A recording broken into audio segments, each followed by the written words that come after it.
வணக்கம், welcome to Guru Shanthi kitchen. இன்றைக்கி நம்ம கிச்சனில் பார்க்க போகிறது என்னென்னு பார்த்தீங்கன்னா, ஒரு ஸ்வீட் ரெசிபி கேசரி தாங்க செய்ய போகிறோம்.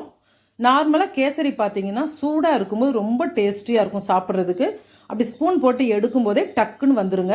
ஆனால் அதே கேசரி ஆற விட்டு பார்த்தீங்கன்னா கெட்டி பட்டுடும், டேஸ்ட்டும் கொஞ்சம் குறைஞ்சா மாதிரி இருக்கும். இன்றைக்கி அந்த மாதிரிலாம் இல்லாமல் அந்த டே ஃபுல்லாகவே ரொம்ப டேஸ்டியாக இருக்கிற மாதிரி எப்படி செய்ய போகிறேன்னு சொல்லி வீடியோக்குள்ளே போய் பார்த்துடலாம் வாங்க. ஃபஸ்ட்டு பார்த்தீங்கன்னா ஒரு பேனில் நான் 2 ஸ்பூன் அளவுக்கு நெய் சேர்த்துக்கிறேன்.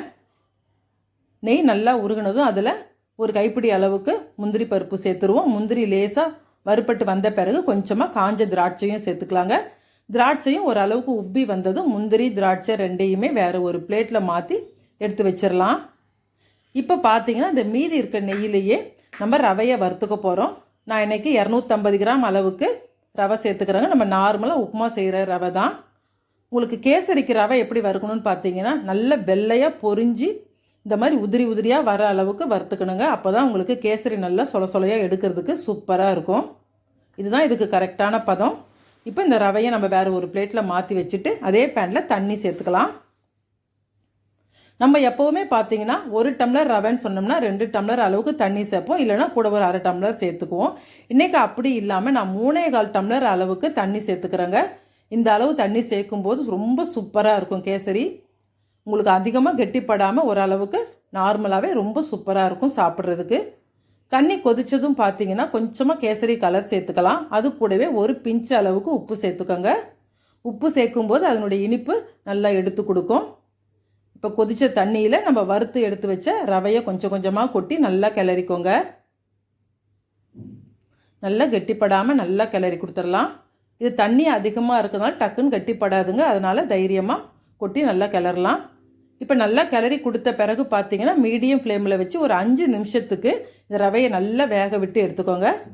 பாருங்கள், நல்லா சூப்பராக மெத்து நல்லா சாஃப்டாக வெந்திருக்குது. நல்லா பஞ்சு மாதிரி இருக்குது பாருங்கள் பார்க்குறதுக்கே. இந்த அளவுக்கு ரவை நல்லா வெந்த பிறகு நம்ம இதில் சர்க்கரை சேர்த்துக்கலாம். இப்போ பார்த்தீங்கன்னா நான் 1 டம்ளர் ரவைக்கு 1.25 டம்ளர் அளவுக்கு சர்க்கரை சேர்த்துக்கிறேன். ஏன்னு கேட்டிங்கன்னா நம்ம தண்ணி அதிகமாக சேர்த்துருக்கோம் இல்லைங்களா, அதனால் சர்க்கரை கம்மியாக இருந்ததுன்னா இலச்சாப்பில் இருக்கும். சர்க்கரை கூட கொஞ்சம் சேர்க்கும்போது ரொம்ப டேஸ்டியாக இருக்குங்க. அதிகமாகலாம் இருக்காது, கரெக்டாக இருக்கும். இப்போ சர்க்கரை சேர்த்த பிறகு பார்த்தீங்கன்னா இன்னும் கொஞ்சம் இலக்கம் கொடுத்து இந்த ரவை கொஞ்சம் கட்டி ஆகிற மாதிரி இருக்கும். ஆனால் அது கிளறி கொடுக்க அது எல்லாம் கரைஞ்சி சரியாக போயிடும். இப்போ திரும்பவும் மூடி போட்டு நல்லா ஸ்லோ ஃப்ளேமில் ஒரு 2 நிமிஷம் வைங்க. நல்லா அந்த இனிப்பெல்லாம் செட் ஆகட்டும்.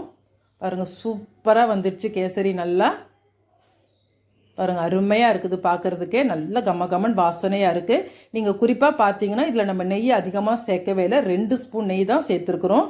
இதுக்கே பாருங்கள் கரண்டியில் ஒட்டாமல் அழகாக வருது. இந்த ஸ்டேஜில் பார்த்தீங்கன்னா ஒரு அரை ஸ்பூன் பொடிச்ச ஏலக்காய் பொடி, வறுத்த முந்திரி திராட்சையை சேர்த்துக்கலாம். இப்போ ஒரு 2 ஸ்பூன் நெய் திரும்பவும் சேர்த்துக்க போகிறோம். மொத்தம் 4 ஸ்பூன் நெய் தாங்க நம்ம சேர்த்துருக்குறோம்.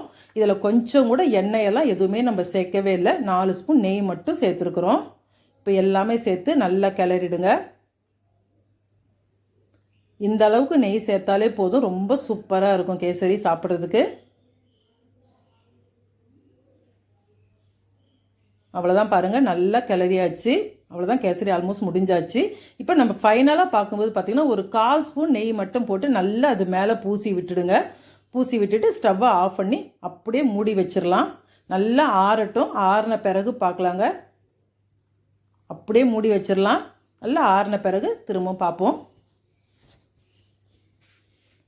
பாருங்கள், நல்லா ஆறியாச்சு. ஆனால் கேசரி எடுக்கும்போது பாருங்கள் எவ்வளோ ஒரு சாஃப்டாக எடுக்கிறதுக்கு நல்லா ஈஸியாக வருது. நம்ம ஊற்றின தண்ணியோட அளவு தாங்க அதுக்கு காரணம். இந்த அளவு தண்ணி சேர்த்து செய்திங்கன்னா இந்த மாதிரி நல்லா சூப்பராக வரும். இதே மாதிரி கண்டிப்பாக ட்ரை பண்ணிவிட்டு கமெண்ட் பண்ணுங்கள், லைக் ஷேர் பண்ணுங்கள். இந்த வீடியோ பிடிச்சிருந்தால் மறக்காமல் நம்ம சேனலுக்கு சப்ஸ்கிரைப் பண்ணிக்கோங்க. நன்றி.